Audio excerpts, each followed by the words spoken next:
Now students we will study about the properties of ionic compounds. अब हम properties of ionic compounds के बारे में स्टडी करते हैं। Here the first property is a physical state of the ionic compound. अब basically जो हमारे आयनिक कंपाउंड्स हैं these are formed by transfer of electron. ये हमारे जनरली ट्रांसफर ऑफ इलेक्ट्रॉन से बने। अब due to the formation of the transfer of electron यहाँ पर जो कंपाउंड बनेगा लाइक सोडियम क्लोराइड की अगर हम बात करें सो हेयर यहाँ पर भी आप देख सकते हैं Na के ऊपर पॉजिटिव चार्ज है और क्लोरीन के ऊपर एक टाइप का नेगेटिव चार्ज है। सिमिलरली अगर मैं बात करूँ यहाँ पर मैग्नीशियम क्लोराइड की तो मैग्नीशियम के ऊपर भी 2 पॉजिटिव चार्ज होगा और जो हमारा क्लोराइड आयन है उसमें भी एक नेगेटिव चार्ज होगा। और क्योंकि अपने फिजिक्स के लॉ के हिसाब से हम ये जानते हैं कि जो अपोजिट चार्जेस हैं वो हमेशा क्या करते हैं, आपस में अट्रैक्ट करते हैं। तो opposite charges attract each other, opposite charges attract each other. अब क्योंकि इनकी जो फोर्स ऑफ अट्रैक्शन बहुत ज़्यादा होगी due to the opposite charges, इनके जो हमारा मॉलिक्यूल है like sodium chloride and magnesium chloride these are ionic compound. तो जो भी हमारे आयनिक कंपाउंड्स होंगे तो उनमें हमारे चार्जेस हैं, तो due to the present of the opposite charges तो उनके बीच की जो स्ट्रॉन्ग जो बॉन्डिंग होगी ना तो वो काफ़ी स्ट्रॉन्ग होगी। सो हेयर अगर हम फिजिकल स्टेट की बात करेंगे अपने प्रॉपर्टीज़ में so ionic compounds are generally solids, ये जनरली सॉलिड्स होंगे एंड रिलेटिवली हार्ड और रिलेटिवली हार्ड इन नेचर होंगे because of the strong force of attraction, क्योंकि इनके जो बीच की फोर्स ऑफ अट्रैक्शन है वो बहुत ज़्यादा है between the positive and a negative ions, in the positive and a negative ion. अगर हम सेकेंड पॉइंट की इसकी बात करें so we have this attraction of force, ये जो फोर्स ऑफ अट्रैक्शन है is also known as strong electrostatic force of attraction. इसी फोर्स ऑफ अट्रैक्शन को हम strong electrostatic force of attraction बोल सकते हैं। और क्यों बोल सकते हैं, बिकॉज ये जो फोर्स है ये because the force is between the opposite charges। हमारे पास दो एटम्स हैं तो उन अपोजिट चार्जेस के बीच में फोर्स होने की वजह से तो ये strong electrostatic force of attraction है। The third point is that these compounds are, ये जो कंपाउंड्स हैं ये generally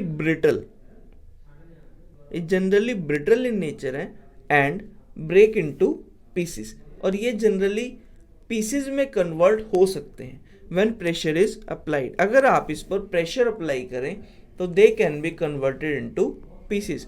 like you can see the example of a sodium chloride, क्योंकि हम सोडियम क्लोराइड को कॉमर्शियल पर्पज से भी जो जानते हैं, इट इज़ अ सॉल्ट जो कि हम जनरली यूज़ करते हैं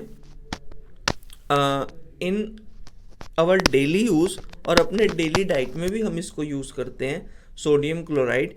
it is a formula of a salt. The next property is solubility.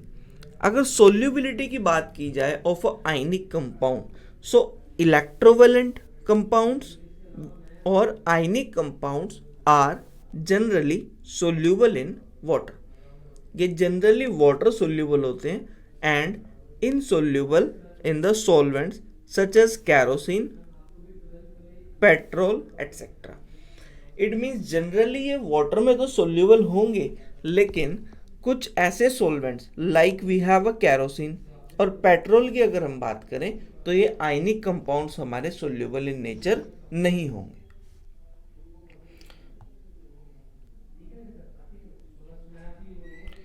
And next property is melting and boiling point.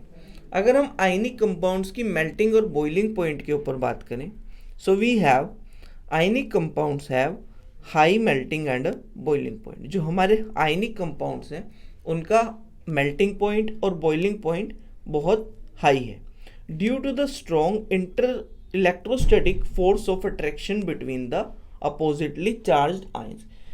इसका जो रीज़न है वो ये है क्योंकि इनमें strong electrostatic force of attraction होगी between oppositely charged ions. Like we can take the example of sodium chloride. अगर हम सोडियम क्लोराइड की ही यहाँ पर दोबारा बात करें तो सोडियम क्लोराइड की फॉर्मेशन में हमारे पास सोडियम आयन और क्लोराइड आयन, इन दोनों के ऊपर ही एक टाइप का चार्ज है। सोडियम और के ऊपर पॉजिटिव और क्लोरीन के ऊपर नेगेटिव चार्ज है। And due to the presence of opposite charges, इन अपोजिट चार्जेस के प्रेजेंट होने की वजह से इनके बीच की strong molecular force of attraction होगी। They have strong force of electrostatic force of attraction between them. So we can say that अब स्ट्रॉन्ग फोर्सेस ऑफ अट्रैक्शन है, इट मीन्स इनके बीच की जो बॉन्डिंग है वो काफ़ी ज़्यादा है। सो ड्यू टू दिस इनका मेल्टिंग और बॉइलिंग पॉइंट भी क्या होगा, वो काफ़ी ज़्यादा होगा। The next point is that therefore large amount of energy is needed to break this bond. It means अब इनकी स्ट्रॉन्ग फोर्सेस की वजह से इनकी बॉन्ड्स को ब्रेक करने के लिए हमें बहुत लार्ज अमाउंट ऑफ एनर्जी की ज़रूरत पड़ेगी। And due to this reason they have high melting and boiling point. इसी रीज़न की वजह से इनका मेल्टिंग एंड बॉइलिंग पॉइंट जो होगा वो काफ़ी हाई होगा। The next property is that conduction of electricity. अगर हम बात करें अपने आयनिक कंपाउंड्स की, तो ionic compounds in a solid state do not conduct electricity. अपने सॉलिड स्टेट में आयनिक कंपाउंड्स इलेक्ट्रिसिटी को कंडक्ट नहीं करेंगे, बिकॉज क्योंकि मूवमेंट ऑफ आयंस, जो मूवमेंट ऑफ आयंस हैं in a solid is not possible, क्योंकि सॉलिड स्टेट में हमारे मूवमेंट ऑफ आयंस पॉसिबल ही नहीं है। And due to their rigid structure, और उनके सॉलिड स्टेट में उनका जो स्ट्रक्चर होगा वो काफ़ी रिजिड होगा। इट मीन्स उनके बीच की स्ट्रॉन्ग बॉन्डिंग है और उसमें से आयंस मूव ही नहीं कर सकते। एंड अगर मोबिलिटी ऑफ आयंस नहीं होगी तो इलेक्ट्रिसिटी भी कंडक्ट नहीं हो सकती। But ionic compounds can conduct electricity in a molten state और इन अ एक्वस स्टेट। हम कह सकते हैं कि अपनी एक्वस स्टेट में और अपनी मोल्टन स्टेट में जो हमारे आयनिक कंपाउंड्स हैं दे can conduct electricity. And the next point is that in a molten state the ions become free. इसका रीजन क्या रहेगा, आपके पास एक क्वेश्चन भी आ सकता है, why ionic compounds can conduct electricity only in a molten state और अ एक्वस स्टेट। तो इसके लिए भी जो हमारा आंसर रहेगा वो ये रहेगा, because in a aqueous state और a molten state ions become free. जो आयंस हैं वो इजीली मूव कर सकते हैं और उनके पास एक प्रॉपर्टी आ जाएगी that they can move in the solution. वो इजीली मूव कर सकते हैं इन सॉल्यूशन